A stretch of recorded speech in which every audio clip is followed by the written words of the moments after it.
Olá, tudo bem com vocês? O meu nome é Ismael Dourado, eu sou professor de matemática e nesta videoaula nós iremos conversar um pouco sobre as funções elementares, que são aquelas que nós estudamos no ensino médio. Mais especificamente, nesta videoaula, eu irei conversar sobre a função afim e a função quadrática. E vou deixar, por exemplo, a logarítmica e a exponencial para a próxima aula. Também existem as funções trigonométricas, mas essa eu vou deixar para vocês estudarem sozinhos. Vamos lá. Eu quero começar com a definição de função, só para a gente ter uma ideia do que significa isso, e depois eu vou avançando aos poucos e nós vamos começar a fazer exemplos. Uma função é uma relação entre dois conjuntos, por exemplo, um conjunto x e um conjunto y, de tal modo que a cada elemento do x seja correspondido um único elemento y no conjunto y.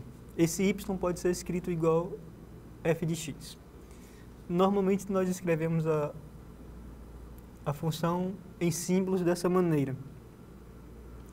O conjunto x representa o domínio da função, o conjunto y, o contradomínio, e as imagens 2x é representada por esse conjunto. Uma maneira de entender função também é olhando diagramas. Por exemplo, este diagrama aqui, ele representa uma função, porque cada elemento daqui, do x, está se correspondendo com um único elemento do y. Por exemplo, esse aqui se corresponde apenas com este. Este aqui se corresponde apenas com este. Destes diagramas, o único que não representa uma função é este aqui. Porque, por exemplo, este elemento aqui está se correspondendo com 2 do conjunto y. Então, aqui nós não podemos ter algo do tipo, é proibido. Logo, não é função. Vamos ver esse exemplo. Dada uma função f, representada por essa lei de formação, em que n é um número natural, explicite o contradomínio de f. Ou melhor, vamos explicitar a imagem de f.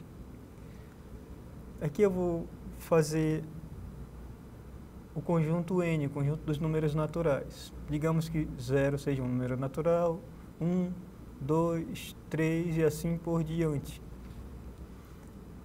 Segundo essa lei de formação aí, quando eu aplicar 0 na função, eu vou ter 2 vezes 0. Então, 2 vezes 0 é 0. Quando eu aplicar 1 na função, eu vou ter 2 vezes 1, 2. 2 vezes 2, 4. 3 vezes 2, ou 2 vezes 3, 6, e assim por diante. Então, o contradomínio, ou melhor, a imagem dessa função é o conjunto dos números pares. Alguns tipos de funções são a função injetiva, a sobrejetiva e a objetiva. A função injetiva se caracteriza por essa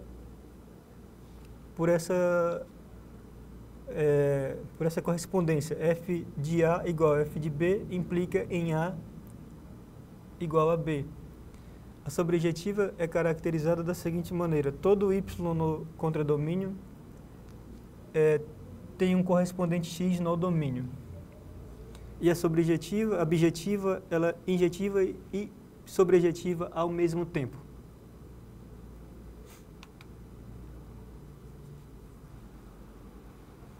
Agora eu vou falar um pouco das funções elementares e mais especificamente da função afim e da função quadrática. A função afim é dada por essa lei de formação. F de x igual a x mais b, sendo a diferente de zero, não pode ser nulo. A função quadrática é dada por essa lei de formação aqui. F de x é igual a x ao quadrado mais bx mais c. O a não pode ser zero, E o x pode ser expresso por essa fórmula, que também é conhecido como fórmula de Bhaskara. A função exponencial é dada por essa outra fórmula aqui. F de x igual a elevado a x. O a tem que ser um número positivo e diferente de 1. E o logaritmo é dado por essa expressão aqui. F de x igual a log de x na base a. O a também é positivo e diferente de 1. E a elevado a f de x tem que ser igual a x. Ou a elevado ao logaritmo também. Você pode entender assim. A elevado ao logaritmo na base a tem que ser igual a x. É uma propriedade, por definição, nós fazemos assim. Ok. Então vamos ver alguns exemplos. Em um mês, uma loja de eletrônicos começa a obter lucro já na primeira semana. O gráfico representa o lucro L, esse gráfico que está aqui.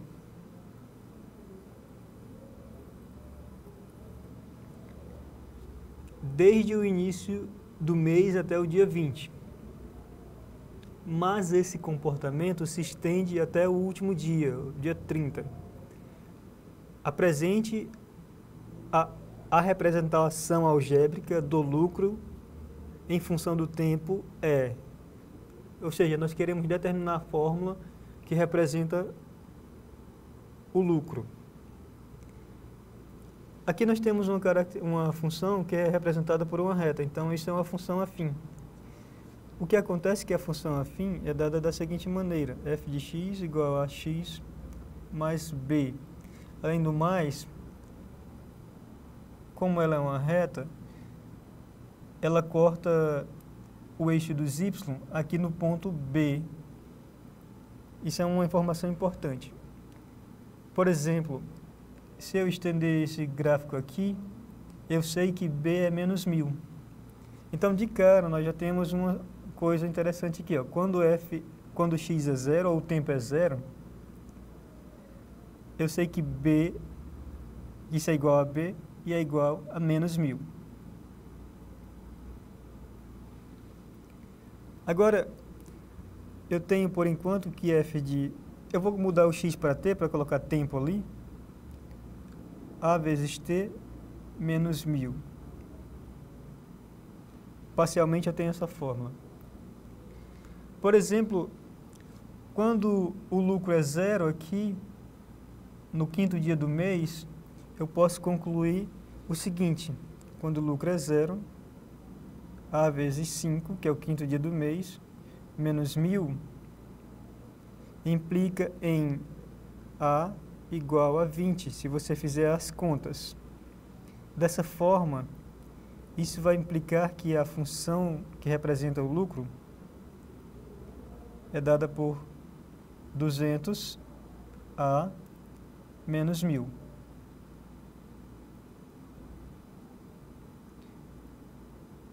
Você também poderia ter resolvido isso através de um sistema, mas eu acho que assim fica mais direto, por causa dessa informação que é meio que dada de graça.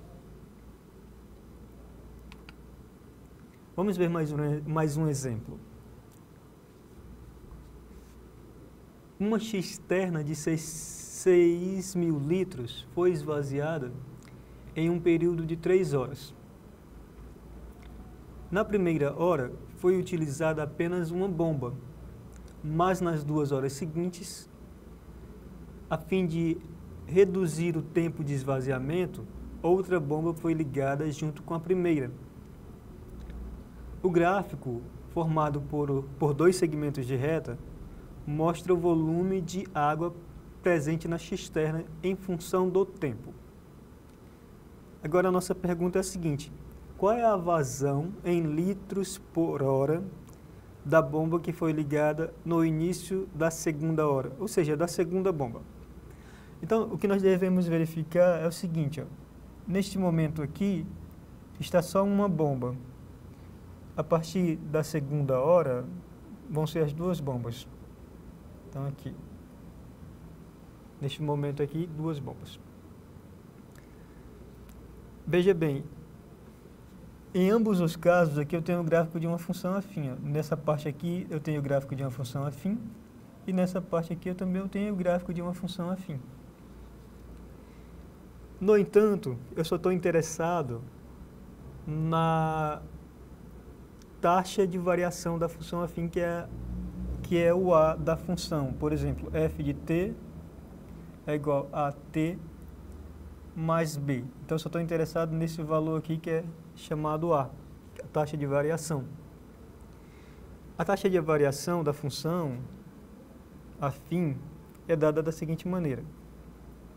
F de t2 menos f de t1, aqui é 1, dividido para t2 menos t1. Um tempo final menos um inicial, em outras palavras. Sabendo disso, eu vou dizer que A1 é a vazão da primeira bomba. E eu vou observar aqui como é o comportamento da primeira bomba. No tempo zero, ainda há 6.000 litros de água e no tempo 1, depois de 1 hora, há 5.000 litros de água. Então, nós podemos dizer o seguinte, ó, que 6.000 menos 5.000 dividido para 0 menos 1 é igual a menos 1.000. Ou seja, a primeira bomba tira 1.000 litros de água a cada hora. Ok, vou guardar essa informação aqui. Vou apagar isso tudo para a gente ter um espaço.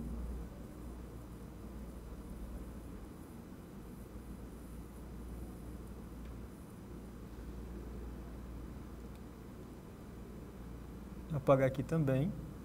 Vou guardar essa informação bem aqui. A vazão da primeira bomba é 1.000 litros por hora. A partir desse ponto aqui, as duas bombas são ligadas. Logo, eu vou ter aqui que a vazão da primeira mais a segunda vai estar nesse meio aí. Então, vamos fazer aqui. A vazão da primeira mais a vazão da segunda, que eu vou dizer que é A2, é, por exemplo, 5.000 menos 0 dividido para 1 menos 3. Isso dá menos 2.500. Isso implica para nós que a vazão da segunda bomba é menos 2.500 mais 1.000, fazendo as contas. Ou seja, menos 1.500. Então, isso aqui é a taxa de vazão da segunda bomba, 1.500 litros por hora.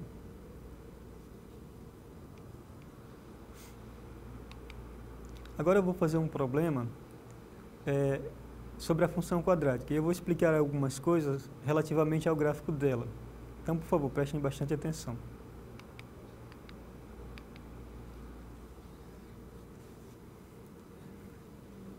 Primeiro, antes de começar a resolver o problema, eu quero falar algumas coisas aqui sobre o gráfico da função quadrática. Por exemplo, quando você tem uma parábola, pode ser ela emborcada assim ou não, esses pontos que a parábola encosta no eixo de x são as raízes, x1 e x2, por exemplo. Aqui, no meio das raízes, é um ponto chamado menos b sobre 2a.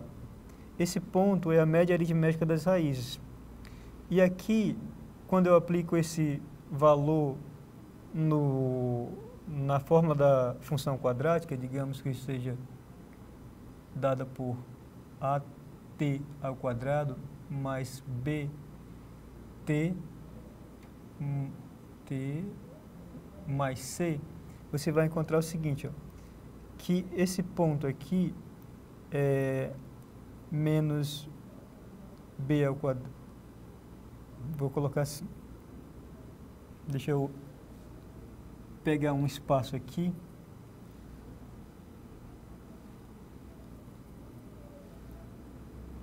Só para me organizar. Isso vai ser alguma coisa assim. Menos b ao quadrado menos 4ac dividido para 4a. Esses dois valores são conhecidos como os pontos do vértice da função. Então, eu vou ter o x do vértice e o y do vértice. Eu vou usar esse x do vértice e o y do vértice para resolver esse problema. Mas, particularmente, eu nem vou precisar desse valor aqui. Vou precisar só desse aqui. Então, vamos ler o problema e vamos nos situar nele. Em jogos de voleibol, um saque é válido se a bola atingir o teto do ginásio, é invalidado se a bola atingir o teto do ginásio onde ocorre o jogo. Um jogador de uma equipe tem um saque que atinge uma altura grande. Seu recorde foi quando a batida do saque se iniciou a uma altura de 1,5 m do piso. Então, aqui, 1,5 m. E a trajetória da bola foi descrita pela função que representa a parábola. Aqui. Y é a altura e x é o eixo das abscissas, que está localizado a 1,5 m do piso, segundo a figura. Suponha que todas as partidas, algum saque desse jogador atinja a mesma altura do seu recorde. A equipe desse jogador participou de um torneio de voleibol, no qual jogou 5 partidas, cada uma delas em um ginásio diferente. As alturas dos tetos desses ginásios estão representadas aqui, nessas opções. Qual foi o saque invalidado desse jogador? Então, a ideia é o seguinte, veja a figura aqui. Nós queremos saber a altura máxima do saque desse jogador. Lembrando que o y do vértice nos dá a altura máxima da parábola. Então, para o saque dele ser invalidado, eu tenho que ter a altura máxima, que é o y do vértice, mais 1,5 metro de altura. Aqui é 1,5. Isso vai ser dado da seguinte maneira.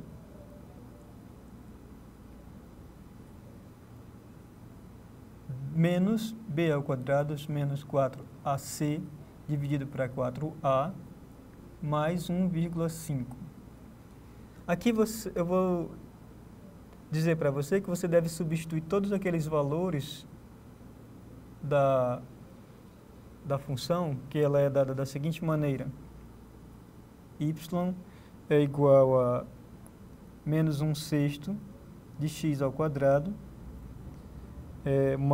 menos 7/3 de x, 7/3 aqui. Deixa eu apagar isso para ficar melhor. 7/3 mais 12. Você pega os coeficientes, substitui nessa parte aqui e você vai achar que o resultado é aproximadamente 20,1. Aí você soma com 1,5. Isso dá aproximadamente de 21,6, ok? Aproximadamente 21,6. Tendo esse valor aqui, você pode ver que ele pegou no teto desse ginásio, desse ginásio, desse ginásio e desse ginásio. O único que ele não pegou no teto foi nesse aqui. Então, vamos responder aqui a pergunta. O saque desse atleta foi invalidado apenas no ginásio 1? Não foi só no 1. Apenas nos 2, no 1 e 2, ou apenas no 1, 2 e 3, apenas no 1, 2, 3 e 4, em todos os ginásios. Não foi em todos porque nesse aqui não alcançou. Então foi apenas no 1, no 2, no 3 e no 4. Então nesse ginásio, nessa opção aqui, opção D. Ok, nós vamos ficar por aqui. Aí na próxima aula nós vamos conversar um pouco sobre a função logarítmica e trigonométrica. Até lá!